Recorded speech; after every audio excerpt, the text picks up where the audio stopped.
Bienvenidos un día más todos ustedes desde sus casas que cómodamente pueden disfrutar de las piezas que tenemos aquí en el Museo Municipal. En Vive tu Museo llevamos el museo a sus casas. El tema de hoy es la alimentación en el mundo ibérico, desde el origen, desde la ganadería, la agricultura, los procesos para poder elaborar los alimentos, hasta el consumo en la mesa. Y todo ello teniendo en cuenta que estamos hablando en un momento en el que estamos todos concienciados con la alimentación. Pensemos, en el momento en el que nos quedamos recluidos en casa, han ocurrido muchas cosas, desde que ha habido desabastecimiento de determinados productos hasta que hemos decidido elaborar panes, crepes, bizcochos, porque estamos en casa y de alguna forma, de forma ancestral, estamos volviendo a ese calor de hogar. Estoy convencida que estamos encendiendo el horno muchísimo más. Miren, les había traído unas pequeñas plantitas para explicarles cuáles son las hierbas, las gramíneas, los cereales que han aparecido en las pruebas carpológicas y en la palinología que se ha hecho en años atrás en el yacimiento arqueológico del Cerro de las Cabezas. La carpología es una prueba que, como su propio nombre indica, karpos en griego significa semilla. Palinología es polen, el estudio de la exina, que es un material muy imperecedero, muy duro, muy permanente, que protege la espora del polen bajo la tierra y gracias a esas columnas polínicas podemos llegar a determinar qué cereales, qué gramíneas, qué árboles, en definitiva, cuál era la vida vegetal salvaje que había en el entorno de la ciudad ibérica del Cerro de las Cabezas. Normalmente los muestreos se cogen en plena calle, en lugares abiertos, donde nos puede dar una mayor idea de la proporción de ese polen que habría en el ambiente.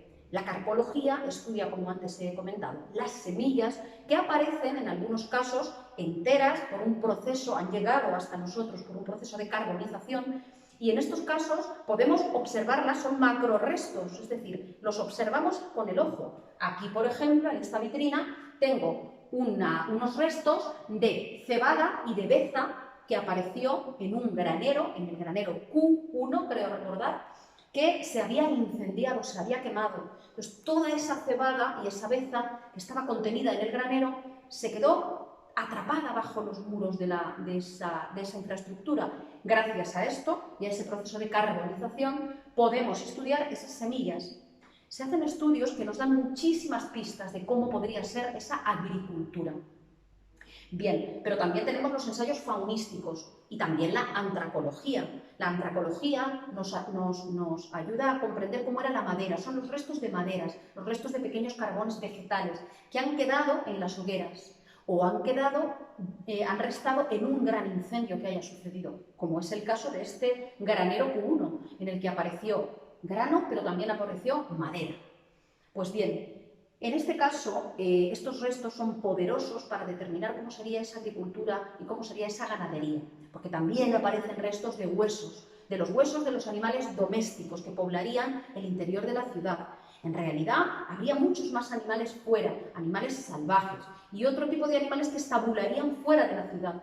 Los huesos que han llegado a nosotros dentro de la ciudad, dentro del ámbito doméstico, dentro de las calles, en los basureros, tienen que ver con los restos de alimentos y también, evidentemente, con restos de animales domésticos como el canis familiaris, los perros. Los perros que tenemos hoy en día probablemente eran animales de compañía y han aparecido también en el registro arqueológico. Pues bien, con todo esto podemos hacer un panorama de una agricultura cerealícola y una ganadería de ovicáprido, es decir, el panorama general en agricultura y ganadería es muy similar, entre comillas, al que tenemos hoy en día para este clima y este lugar.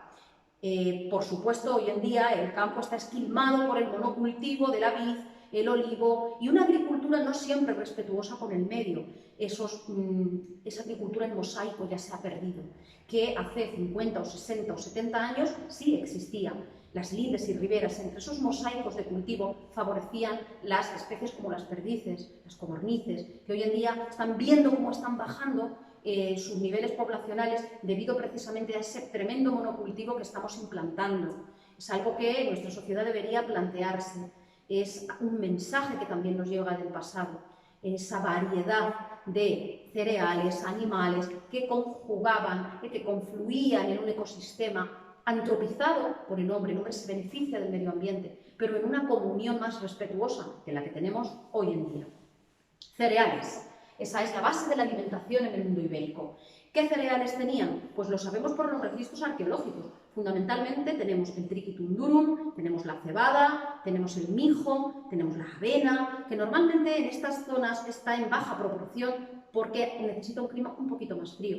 Pero fíjense, nosotros hoy en día consumimos pan multicereales, por ejemplo. Mucha gente ya está acostumbrada a tomar pan con cereales. Incluso en algunos tienen semillas de amapola o semillas de cáñamo, cañamones, o tienen semillas de sésamo. Estos panes son fantásticos porque los minerales y las vitaminas que tienen unos cereales se apoyan en otros.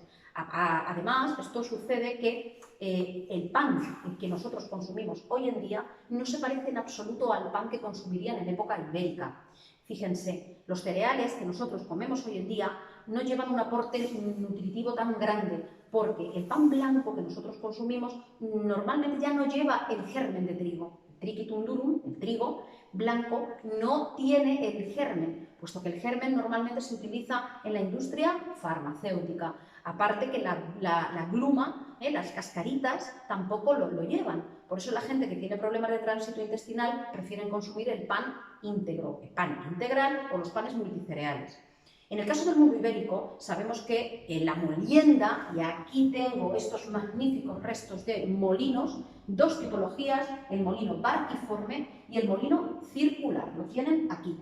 Estos serían los instrumentos con los que se haría la molienda. Evidentemente sería el proceso final de la recolección y del aventamiento, y cuando ya tenían el grano lo molían. Para ello utilizan estos instrumentos. Están hechos en piedra molí o, en el caso del Cerro de las Cabezas, fundamentalmente en rocas volcánicas de una zona cercana al Cerro de las Cabezas, probablemente el campo de Calatrava, porque son puzolanas.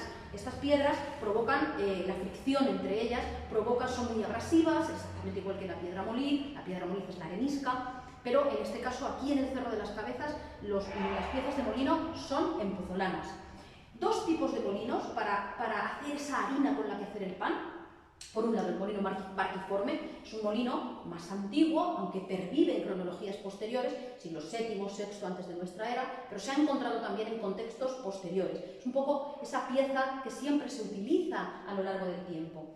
Si se fijan, hay una pieza pasiva, que sería esta, y con la pieza activa, que es esta, lo que hacen es un movimiento, infligen un movimiento a la pieza pasiva, y con ello la pieza, de ahí viene el nombre, hace un movimiento de barco. Normalmente con esta pieza, con este molino, se elaboraría un poquito de harina para el día, para esa comida concreta, etc. Sin embargo, los molinos circulares, que tienen la pieza activa, que sería la de arriba, aquí la ven, la pieza pasiva, que sería esta, luego llevan los enmangues, y lo que se haría sería infligir a la pieza un movimiento circular con la guía, que estaría aquí, y el grano saldría por un sumidero de la harina ya molida. Esto permitiría que se hiciese muchísima más molienda de golpe. Por lo tanto, son unos molinos que nos están hablando de que quizás ya también hay más bocas que alimentar dentro de la ciudad. La tecnología siempre al servicio de la demografía y de la sociedad. Por lo tanto, esa harina sería una harina integral, en la que habría gluma, en la que habría germen y en la que, además, habría un multicereal.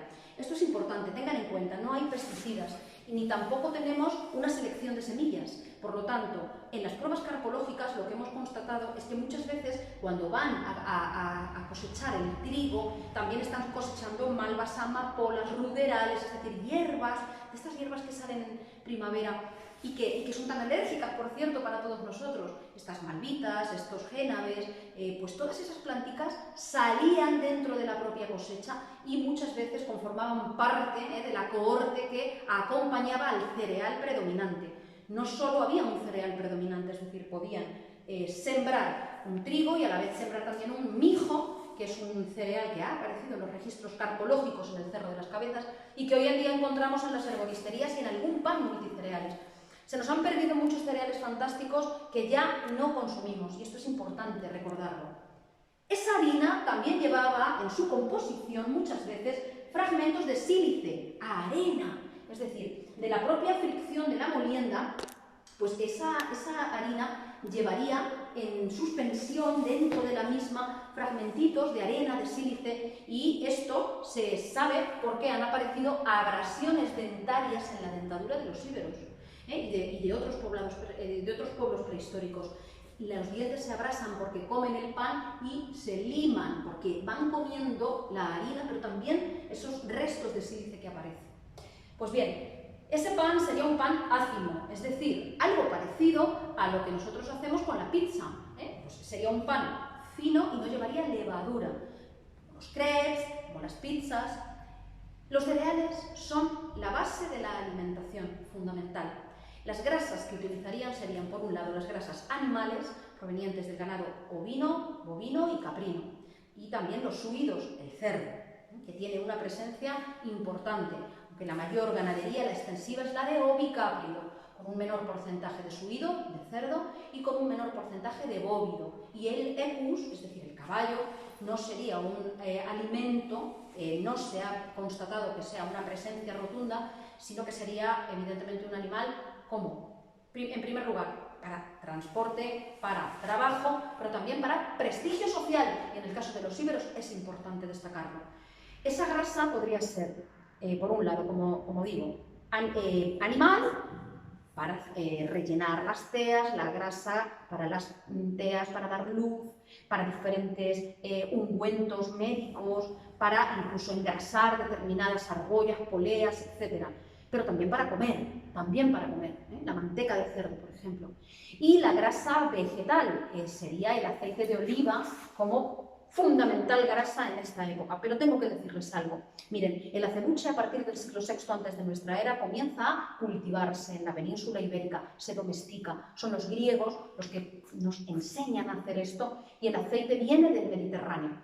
A partir de esta cronología comienza a elaborarse el aceite de oliva en unos molinos que son un poquito distintos a estos. Pues unos molinos aceiteros que tienen una vertedera por la que caería el aceite, el zumo de la oliva. Pero este aceite, y esto es importante, lo tengo que reiterar, no es un aceite que se utilice con un uso común y con un uso extendido.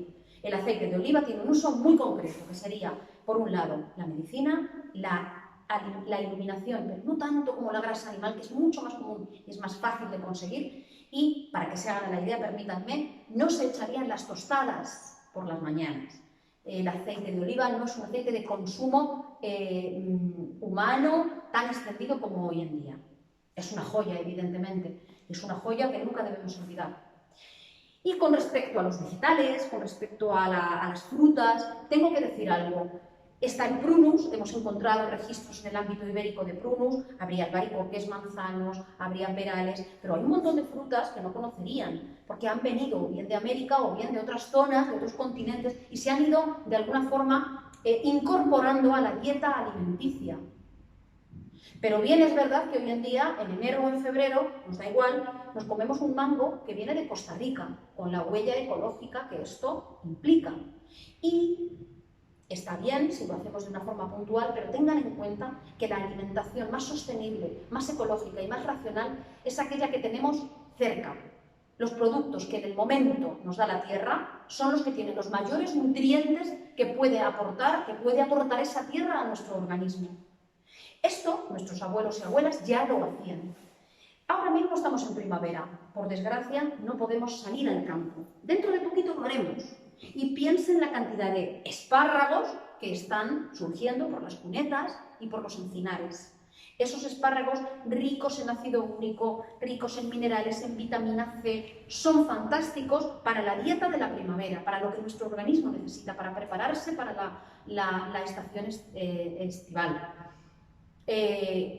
Pero preferimos comer tomates en invierno. Tal vez deberíamos reflexionar acerca de esto. ¿Por qué no comer los tomates cuando los da la tierra? ¿Y por qué no consumir esas huertas que tenemos cercanas a los ámbitos donde vivimos?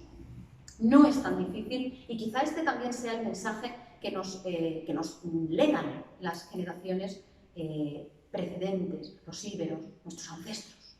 Pero no está tan lejano, también nuestros abuelos.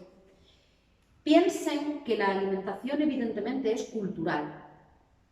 Y nosotros no podemos, de alguna forma, desasirnos de la cultura en la que vivimos. una cultura globalizada, en la que en Internet hay 1000 recetas de cocina, en la cual nos apetece por palatabilidad probar cosas distintas. Yo siempre les digo que patrimonio es aquello que nos legaron y que no son solo estas piezas de molinos, que no son solo estas ollas, estas tapaderas o esa cebada ibeza, que es una joya, por cierto, porque es materia orgánica que se ha conservado intacta y que está aquí en el Museo Municipal para que vengan a verla cuando quieran, cuando puedan, está aquí esperándoles.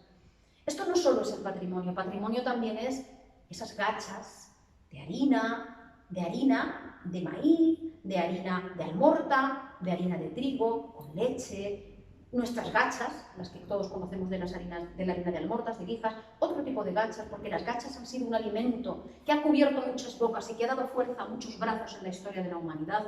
Hoy en día se ha perdido un poco en la cultura de las gachas. Es importante comer el cereal con pocos ingredientes, cocinados de forma sabia. Recuerden los monjes que hacían sus abuelos y abuelas. Con un trocito de bacalao, una patata y un tomate seco, hacían una exquisitez, rica en nutrientes, sin grasas saturadas, sin unos grandes dotes culinarios, aunque he de decir que estoy convencida que son joyas de la cocina. Esos abuelos nuestros que se iban a las quinterías a trabajar, igual que los íberos lo harían, pasaban jornales en la quintería y tenían que comer con lo poco que tenían. Reitero, eso es patrimonio, y ahora que estamos en el confinamiento y que sabemos que ir al supermercado es una prueba de riesgo, en la que todos tenemos estrés, en la que tenemos miedo al desabastecimiento, les animo a volver a una alimentación consciente, una alimentación solidaria, una alimentación ecológica, y no con la etiqueta que lleva la ecología, sino con la etiqueta que da nuestra ancestralidad, con la que tenemos que reconectar. Muchísimas gracias por su atención, espero que experimenten recetas de gachas, de monjes y que en cuanto puedan coman espárragos, ese regalo de la primavera que nos está esperando ahí fuera.